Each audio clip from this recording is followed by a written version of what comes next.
வணக்கம் நேயர்களே, இது உங்கள் அபிமான ஊருக்குள்ள பேசிக்கலாங்க நிகழ்ச்சி. இந்த நிகழ்ச்சியை தொகுத்து வழங்குவது நான் உங்கள் ஈஸ்டர் ஜி அண்ட் பாராஜி. என்னதான் நடக்கும் நடக்கட்டுமே. ஓ, பாட்டாவை படைச்சிட்டியா? எங்க பாடு. நல்லா பாடுவா. என்னதான் நடக்கும் நடக்கட்டுமே, இருட்டினில் நீதி மறையட்டுமே, தன்னாலே வெளிவரும் கலங்காதே, ஒரு தலைவன் இருக்கிறான் மயங்காதே, ஒரு தலைவன் இருக்கிறான் மயங்காதே. பார்த்து பார்த்து கீஞ்சிட போகுது தொண்டை. நீ பாடின பாட்டுக்கு ஏற்ற மாதிரியே தான் ஒரு நல்ல தலைமை கிடைக்குமா அப்படின்ட்டு தமிழ்நாட்டு மக்களே எதிர்பார்த்துட்ருக்காங்க. மே 19 இதுக்கு விடை கிடைக்கும். ஆனால் எந்த தலைமை வரப்போகுதுன்னு எனக்கும் தெரியாது, உனக்கும் தெரியாது. இந்த டுபாக்கூர் அரசியல்வாதி அருமை நாயகமும் ஓசிட்டி ஒன்றுத்துக்கும் உதவாத தேனப்பனும் நம்ம தேநீர் விடுதியில் பேசுகிறத வச்சு ஏதாவது கிடைக்குமான்னு லைட்டாக ஓட்டு கேட்போமா? ஐயோ அம்மா. என்ன புது பாட்டுங்க முக்கு முழங்கு வர பாட்டு மாதிரி பாட்டுங்கிற நீ. நான் சொல்கிறேன் வந்து ஒரு கெத்து மோன 4 நாள் ப்ரோக்ராமோட மெருகு ஏறினே போதே. எப்படா சொல்கிற? தெரியாத மாதிரி கேட்குற. என்ன நேத்தி நொண்டிக்கின்னு வந்த. ஆமாம். இன்னைக்கு காலில் கட்டோடே வந்துட்டு போட்டு பின்னிக்கிறாங்க போலகுது. மூஞ்சிலே குத்திடுவேன். அவன் வலி தாங்க முடியாமல் ஐயோ அம்மா அப்பான்னு கத்திக்கிட்டு இருக்கான். இன்னமும் சாங்குங்கிற இது மெருகு ஏறுதுன்ற வாயை மூடிட்டுறா. நானே தேர்தலுக்குள்ளே காலில் கட்டோட வந்திருக்கேன், காலோட வருவனா இல்லையான்னு பயந்துக்கிட்டு கிடக்கேன். அதான் நான் சொல்கிறேன், உனக்கு இந்த அரசியல் எரிச்சல்லாம் வேணாம். தனியாக ஏதோ ஒரு கட்சியை வச்சு நீ மட்டும் இருந்துன்னு நடத்தினுக்கிற, அதெல்லாம் தூக்கி போடு. ஜென்ரலாக பேசு. போட அறிவு கட்டவனே. ஏய், கட்சியில் யாருமே இல்லாமல் எத்தனையோ பேர் சீட்டு வாங்கிட்டு இருக்காங்க. அவங்கெல்லாம் போய் கேளுங்கடா. என்ன வந்து கேட்குற? என்றைக்கும் இந்த அகில உலக அரசியல் தலைவன் அருமை நாயகம் கட்சி நடத்தி என்றைக்காவது ஒரு நாள் அந்த சட்டமன்றத்துக்குள்ளே போய் எட்டி பார்த்து விட்டாது வருவான். எவ்வளோ தேர்தலில் கலைபரமான விஷயங்கள், எவ்வளோ டேர்ன்ஸு ட்விஸ்ட் எல்லாம் நடந்துருக்குது. சும்மா நீ தேவையில்லாமல் உன் அரசியல் கட்சி அது சொல்லு. இப்போது இந்த சூரிய கட்சி தேசிய கட்சி கூட்டணி அமைப்பு இருக்குதுல்ல, ஆமாம், அதில் இன்னமும் சிக்கல் நடக்குதுன்றாங்களா? என்ன அது சிக்கல்? சூரிய கட்சியிலேருந்து 41 தொகுதி கொடுத்துட்டாங்க. ஆமாம், அந்த தொகுதிகள் பேரையும் அறிவிச்சிட்டாங்க. அது கரெக்டான தொகுதிகள்லாம் அவங்க எங்கெங்கெல்லாம் மாட்டிக்கணுமோ அதெல்லாம் கொடுத்துட்டாங்க. அதெல்லாம் இல்லை, நான் சொல்கிறது தேசிய கட்சியிலேருந்து ஒருத்தர் வருவார் அப்பப்போ அந்த இது விஷயமா உடன்பாடு விஷயமா பேசுறதுக்கு. ஆமாண்டா, இந்த ஐட்டா உயர்ந்த மனிதன் டெல்லி டு கோபால் சலாம் குல்லாம் குல்லாம் சலாம் குல்லாம். திடீர்னு இந்த பாட்டு ஞாபகம் வந்து பாடு. இந்த கால் நல்லா இருக்குடா. இப்போ அவர் வந்து திடீர்னு ஏதோ ஒரு அப்ஜெக்ஷன் ரைஸ் பண்ணிட்டாரம்மா. அது ஒன்றும் இல்லைடா, இங்கே இருக்கிற எம்பி கிட்ட தான் கேட்டிருக்காரு. நான் வரேன் தலைவர், எனக்கு வந்து நான் அரசியல் நுழையும் போதே பழக்கம். அவர் வந்து என்னை வந்து ரொம்ப அன்பாக பார்ப்பாரு. ஏன்னா முதல் தடவை வரும்போது கட்டி பிடிச்சி முத்தெல்லாம் கொடுத்துட்டாரு. அதனால் வந்து எனக்கு அவர் மேலே மிகப்பெரிய அபிமானம் இருக்குது. ஆனால் கான்ஃபிடென்ஷியல். நீ வர கொஞ்சம் இங்கிலீஷ் நாலேஜ் இம்ப்ரூவ் ஆகுது போல உங்க கூட பழகிறேன்ல. ஆனால் அந்த கான்ஃபிடென்ஷியல்னால் என்னன்னு தெரில எனக்கு. அப்படி சொல்லியிருக்கிறாரு அவர், அது மட்டும் தெரியும் எனக்கு. அந்த வார்த்தையை மனப்பாடம் பண்ணிட்டேன். அது மாதிரி பேசும்போது யார் யார் இருப்பாங்கன்னு கேட்டுக்கிறாரு. கரெக்டாக தான் கேட்டுக்கிறாங்க. கரெக்டாக கேட்டுக்கா. இவரும் சொல்லியிருக்காரு முக்கியமானவங்க தானே இருப்பாங்க. இவங்க தான் இருப்பாங்க, 4 பேர் சொல்லியிருக்காங்க. இவங்க அவங்க அவங்க அவங்க அவ்வளோதான், 4 பேர் தான். அவ்வளோதான், நமக்கு நாம அவங்களுக்கு அவங்களே தான் வேற. ஆனால் இவர் வரும்போது நம்ம திருவண்ணாமலை முன்னாள் அமைச்சர் வேற அங்கே இருந்திருக்கிறார். அதான் அவர் கொஞ்சம் பிரச்சனை ஆயிடுச்சோ. அது ஒன்றும் இல்லை, அவர் முதல் தடவை வந்தவொடனே ஏன் கூட்டணியில் அதுக்குள்ளே வந்து பங்கீடு சரியில்லை, கோச்சிக்கினாங்க, இவங்க பிரிஞ்சு போயிடுவாங்கலாம் பேசினாங்கல்ல. நம்ம வந்து இந்த மாதிரி டைரெக்டாக தலைவர்கிட்ட எதுவும் பேசாமல் இவங்க நம்மக்கிட்ட சொல்லாத ஒரு ஆள் இருக்கிறாரு. ஆமாம்மா, அது கான்ஃபிடென்ஷியல்னும் போது கான்ஃபிடென்ஷியல் தமிழ் அதாவது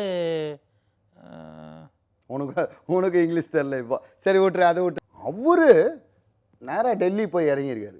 இறங்கின உடனே யார் அவர் அப்படிங்கிறாரு. என்னங்க அவர் தான் அரசியல் ஆசான்லாம் சொல்லிட்டு யார் அவர்?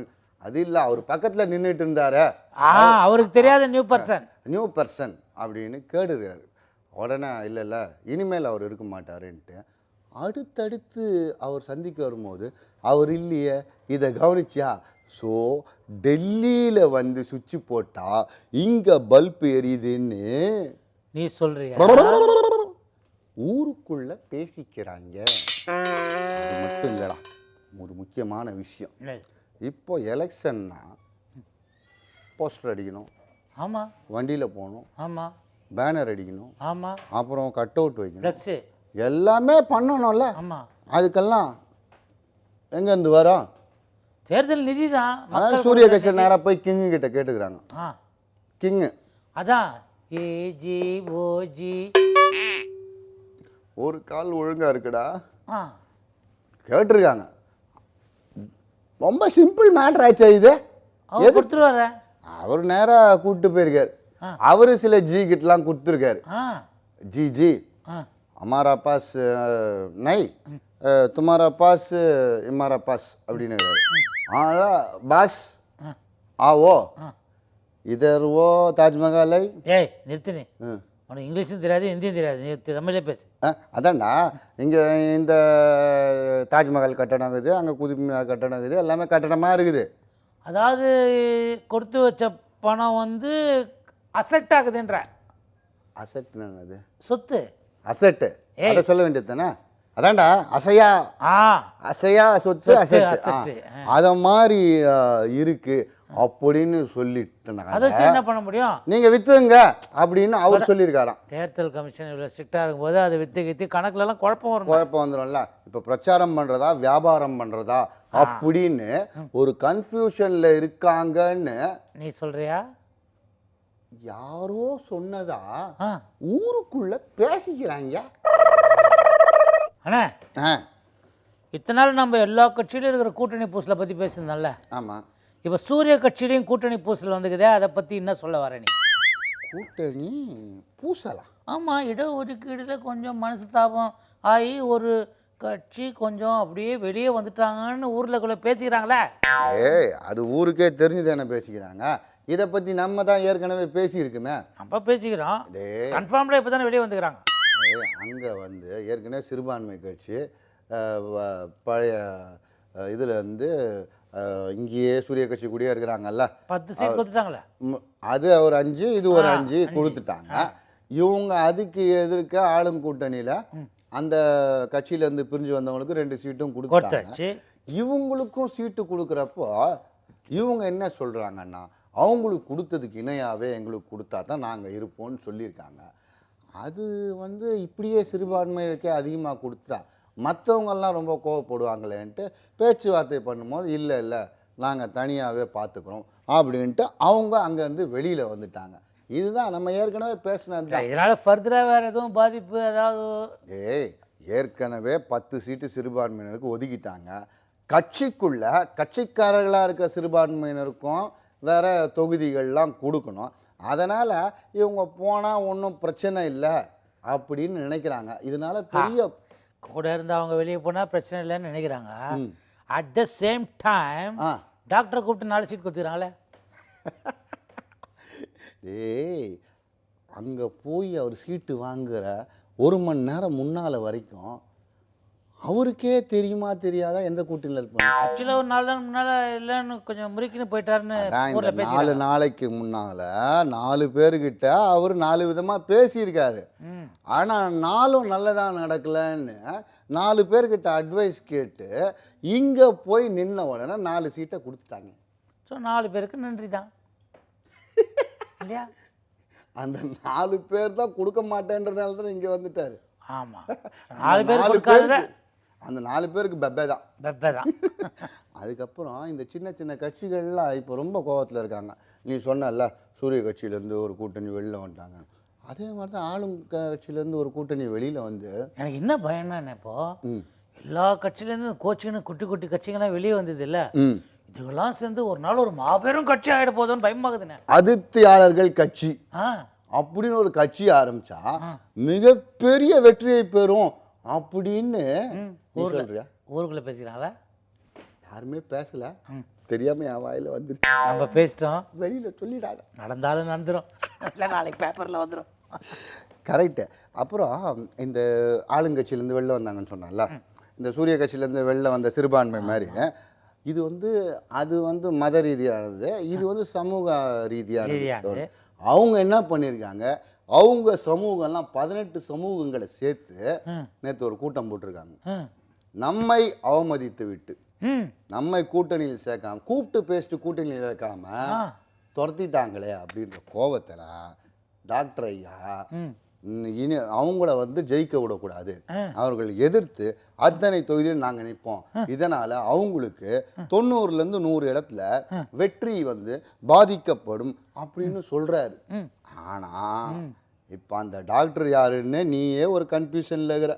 இல்லை, எனக்கு டாக்டர் யாருன்னு தெரிஞ்சு போச்சு, மக்களுக்கான எந்த டாக்டர்னு புரியல வச்சிங்களா, அதுவே ஒரு கன்ஃபியூஷன் ஆகிடும். ஐயோ, இந்த டாக்டருங்க தொல்லணுன்னு எனக்கு இந்த இவங்க இருக்காங்களா, நம்ம டாக்டர் தேசிய கட்சியில் டாக்டர் அந்த டாக்டர் அக்கா, அவங்க இந்த டாக்டருங்க வர வர நான் கூட ஹாஸ்பிட்டல் போனால் அந்த டாக்டர் தொல்லைத்தாங்க, இல்லை இங்கே வந்தால் இந்த டாக்டருங்க தொல்லைத்தாங்க. இப்போ ஹாஸ்பிட்டலில் போனால் ஒரு இதுக்கு ஸ்பெஷலைஸ்டு டாக்டர் இருக்கிற மாதிரி இப்போ எல்லா கட்சியிலையும் ஒரு இதுக்கு ஒரு டாக்டர் தேவைப்படுது. ஆனால் சொல்கிறேன், முக்கால்வாசி டாக்டருங்க எல்லாம் சிரிப்பு டாக்டராங்களே இருக்கிறாங்க.